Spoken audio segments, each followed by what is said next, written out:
Hello friends, ഇന്നാണ് ഞങ്ങളുടെ അനിയൻ്റെ മാരേജ്. അതുകൊണ്ട് തന്നെ ഞങ്ങൾ ഫാമിലിയായിട്ട് എത്തിയിട്ടുണ്ട് കേട്ടോ. ഞങ്ങളുടെ കുട്ടീസെല്ലാം ഭയങ്കര ഹാപ്പിയാണ്.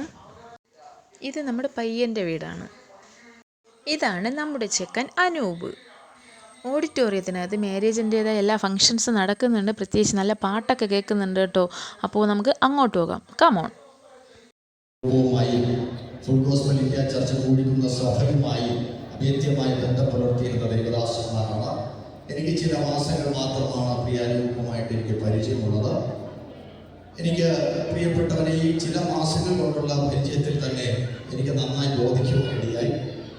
ഒരുപാട് സ്വാതന്ത്ര്യത്തോടെ ഞാൻ അവരോട് സംസാരിക്കുകയും അത് നമ്മുടെ സഭയിലെല്ലാ സഹോദരങ്ങളുമായിട്ട് അങ്ങനെ സംസാരിക്കാനുള്ളൊരു മാനസികാവസ്ഥയുണ്ട്. വളരെ അടുപ്പം എനിക്ക് തോന്നുവാനിടയായി. പല കാര്യങ്ങളിലും ചില കാര്യങ്ങളിൽ പുറപ്പെട്ട് നിൽക്കുമ്പോൾ ഞാൻ തന്നെ പ്രോത്സാഹിപ്പിച്ച് മുമ്പോട്ട് കൊണ്ടുവരികയും ഇതിനിടയിൽ കുറച്ച് ഫോട്ടോസൊക്കെ എടുക്കാൻ വേണ്ടിയിട്ട് ഞാൻ പുറത്തിറങ്ങി. ഇതാണ് പുലിക്കുട്ടികളിൽ ഒരാൾ.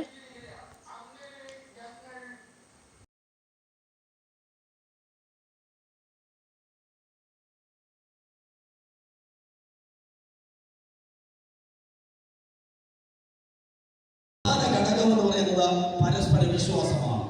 അത് സാമർത്ഥ്യമുള്ള ഭാര്യ മുത്തിനേക്കാൾ വിലയേറുന്നതിൽ ഒന്നാമത്തെ കാര്യം വിശ്വസിക്കുക എന്നാണ്. ഒരുപാട് കാര്യങ്ങളുണ്ട്.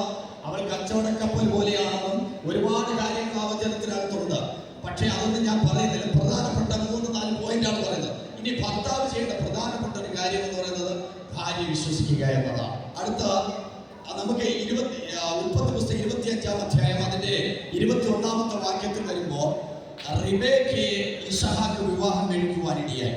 വിവാഹം കഴിച്ചു വരുമ്പോൾ വചനം പഠിപ്പിക്കുന്നത് ഇങ്ങനെയാണ്: അവൾ മച്ചിയായിരുന്നു എന്ന്, അതായത് പ്രസവിക്കുവാനുള്ള ശേഷി അവൾക്കില്ല എന്ന്.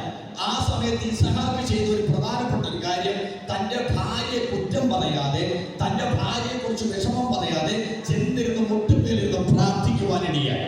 പ്രാർത്ഥിച്ച അടുത്ത നിമിഷം തന്നെ 2 തലമുറകളെ ദൈവം തനിക്ക് കൊടുത്ത് അനുഗ്രഹിക്കാനിടയായി. അത് ഭർത്താവ് ചെയ്യുന്ന ഒരു പ്രധാനപ്പെട്ട ഒരു കാര്യം.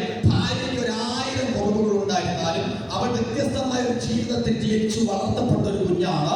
ആ ജീവിതത്തിൽ നീ അഡ്ജസ്റ്റ് ചെയ്ത് പോയിട്ട് അവളുടെ കുറവുകളെ മനസ്സിലാക്കി അവളുടെ കുറ്റങ്ങളും എല്ലാം കണ്ടെത്തി വെച്ചിട്ട് അത് പറയുകയല്ല, പകരാൻ വേണ്ടി പ്രാർത്ഥിക്കുകയാണ് ചെയ്യേണ്ടത്. പ്രാർത്ഥിക്കുമ്പോൾ നിങ്ങളുടെ ജീവിതത്തിൽ ഏറ്റവും കുറവായി വരുന്നതിനെ ദൈവം നികത്തി തരുവാനിടയായി. മനസ്സിലായോ? അതാണ് കുടുംബജീവിതത്തിന്റെ ഏറ്റവും വലിയൊരു പവിത്രത. ഇത്രയും വിഷയമാണ് ഞാനിപ്പോൾ പറഞ്ഞു നിർത്തുന്നത്. പറയാണെങ്കിൽ ഒരുപാട് കാര്യങ്ങൾ ഉണ്ട്. ഇതിൽ പ്രധാനപ്പെട്ട ഒരു കാര്യം എന്ന് പറയുന്നത് വിവാഹം കൊണ്ട് അറിയുന്ന ഒരു കാര്യം, പുരുഷൻ ചെയ്യുന്ന ഒരു കാര്യം. ഉൽപ്പത്തി പുസ്തകം പഠിപ്പിക്കുന്നത് പുരുഷൻ തന്റെ അപ്പനെയും അമ്മയും വിട്ടുപിരിയും.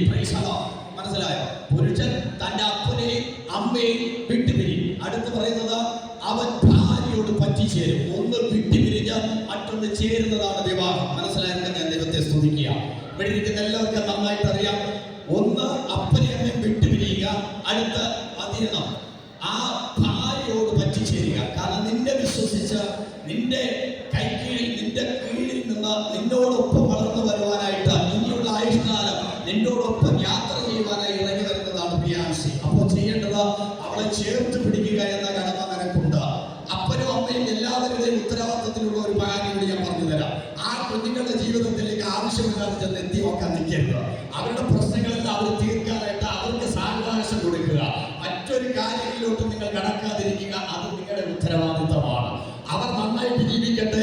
അവർ ജീവിക്കുവാനുള്ള എല്ലാ അവസരങ്ങളും വേദികളും നമ്മൾ ഒരുക്കി കൊടുക്കുക. അത് നമ്മുടെ ഏറ്റവും പ്രധാനപ്പെട്ട കടമകളിൽ ഏറ്റവും പ്രധാനപ്പെട്ട ഒന്നാണ്. ഇത്രയും ഞാൻ പറഞ്ഞതിന്റെ വാക്ക് ചുരുക്കുക. ഇപ്പൊ വിവാഹം എന്നതുകൊണ്ട് ഉദ്ദേശിക്കുന്നത് വിശുദ്ധമായ ഒരു വാഹനമാണ്. അത് എന്നാണിത് ഈ വിവാഹ ജീവിതം എന്നാണ് തീരുന്നത് വെച്ചാൽ മരണം കൊണ്ടാണ് തീരുന്നത്. അതുവരെ നന്നായിട്ട് ഒരുമിച്ച് സന്തോഷത്തോടെ സമൃദ്ധിയോടെ ആയുഷ്ആരോഗ്യത്തോടെ സന്താനവൃത്തിയുള്ളവരായി ദൈവസന്നിധിയിൽ ജീവിപ്പാൻ സർവശക്തനായ ദൈവം നിങ്ങൾക്ക് അവസരമൊരുക്കട്ടെ എന്ന ആഹ്വാനത്തോടുകൂടി എൻ്റെ പ്രത്യേക ആശംസയെ നിങ്ങൾക്ക് അറിയിച്ചുകൊണ്ട് എൻ്റെ വാക്കുകളെ ചുരുക്കുന്നു. ദൈവം നമ്മെ സഹായിക്കട്ടെ. ആമേൻ. ഇവരുടെ വീട്ടിലാണ് ഞങ്ങൾ ഇന്നലെ നിന്നത് കേട്ടോ. ഇവരുടെ വീടാണ് ഇന്നലെ ഞാൻ വീഡിയോ ചെയ്തത്. അത് പണിതുണ്ടാക്കുകയും അതിനുവേണ്ടി ഓരോ ദിവസവും പരിശ്രമിക്കുകയും ചെയ്യേണ്ടത് അത്യാവശ്യമായ ഒരു കാര്യമാണ്. ഇവിടെ സാമർത്ഥ്യമുള്ള ഭാര്യയ്ക്ക് വില കൊടുത്തിരിക്കുന്ന മുത്തിനേക്കാളും വിലയാണ്. അതിൽ 1-2 കാര്യങ്ങൾ സാമർത്ഥ്യമുള്ള ഭാര്യയെക്കുറിച്ച് എങ്ങനെയാണ് മുത്തിനേക്കാൾ വില അവർക്ക് ഉണ്ടാകുന്നത്? ഈ 30-ാം അധ്യായം അതിന്റെ 11-ാമത്തെ വാക്യം പറയുന്നത്, സാമർഥ്യമുള്ള ഭാര്യ ആ ഭർത്താവിനെ വിശ്വസിക്കും. ഒന്നാമത്തെ കാര്യം ഭർത്താവിനെ വിശ്വസിക്കുന്നതിലാണ്. വിശ്വസിക്കുന്നതോടുകൂടി, സ്വന്തം ഭർത്താവിനെ വിശ്വസിക്കുന്നതോടുകൂടി അവരുടെ വില അങ്ങ് മാറുകയാണ്. ഒരു വിവാഹ ജീവിതത്തിൽ ഏറ്റവും പ്രധാനപ്പെട്ട ഒരു ഘടകമാണ് വിശ്വാസം എന്നത്. പരസ്പര വിശ്വാസം ഇല്ല എങ്കിൽ പിന്നെ മുമ്പോട്ട് പോകുക വലിയ പ്രയാസമാണ്. അപ്പോൾ മുത്തിനേക്കാൾ വിലയേറുന്ന നിലവാരത്തിൽ ഒരു സ്ത്രീ മാറുന്നത് ഒന്നാമത്തെ കാര്യം ഭർത്താവിനെ വിശ്വസിക്കുന്നു എന്നാണ്. രണ്ടാമത്തെ കാര്യം പറയുന്നത് 30-15 സദൃശമായി. ഇപ്പൊ ഞാനിതൊന്നും പറഞ്ഞ് നിങ്ങളുടെ ചെവി കയറാൻ പോകുന്നില്ല, എനിക്ക് നന്നായിട്ടറിയാം. എങ്കിലും ഭാവിയിൽ നമുക്കിതൊക്കെ പഠിക്കാം. അപ്പൊ 30-ാമത്തെ 15-ാമത്തെ വാക്യത്തിൽ രണ്ടാമത്തെ കാര്യം പറയുന്നത്, അവൾ രാവിലെ എഴുന്നേൽക്കും. ഒരു കുടുംബിനിയായി ഇന്നലെ വരെ ആൻസി എനിക്ക് തോന്നുന്ന സമയത്ത് കിടന്നുറങ്ങാം, തോന്നുന്ന സമയത്ത് എഴുന്നേൽക്കാം. അപ്പനും വലിയ നിയന്ത്രണമൊന്നും വെക്കാറില്ല. പക്ഷേ ഒരു കുടുംബമായി കഴിഞ്ഞാൽ പിന്നെ ചെയ്യണം രാവിലെ എഴുന്നേൽക്കണം. ഓഡിറ്റോറിയത്തിനകത്തും പുറത്തുമായി ഒത്തിരി പേരുണ്ട്.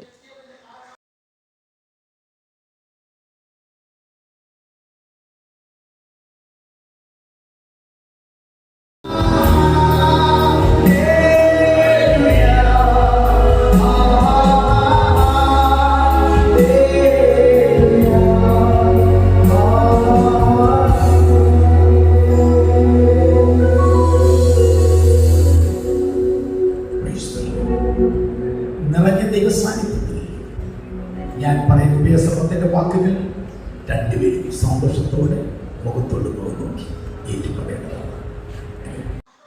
മാരേജൊക്കെ കഴിഞ്ഞ ശേഷം കേക്കൊക്കെ മുറിച്ച് ഞങ്ങൾ നല്ല രീതിയിൽ ആഘോഷിച്ചിട്ടുണ്ടായിരുന്നു.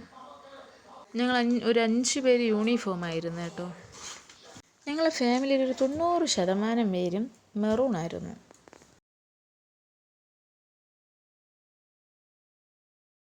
ഇതെൻ്റെ കൊച്ചച്ഛനാണ് കേട്ടോ, അതായത് അച്ഛൻ്റെ അനിയൻ.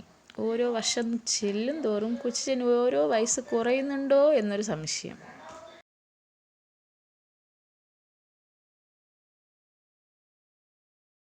വാവയ്ക്ക് ഇവരെയൊക്കെ നല്ല രീതിയിൽ ഇഷ്ടപ്പെട്ടിട്ടുണ്ട്.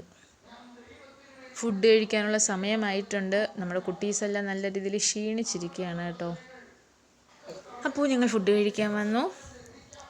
ഒത്തിരി കൂട്ടാനൊക്കെ ഉണ്ട്. ഞങ്ങൾ ഫാമിലീസ് എല്ലാം അടുത്തടുത്താണ് ഇരിക്കുന്നത് കേട്ടോ. ഇതൊക്കെ ഞങ്ങളുടെ റിലേറ്റീവ്സാണ് കേട്ടോ ഇവിടെ ഇരിക്കുന്ന മുഴുവനും. അപ്പോൾ നമുക്കിനി വൈകുന്നേരത്തെ ഫംഗ്ഷനിൽ കാണാം. Bye bye.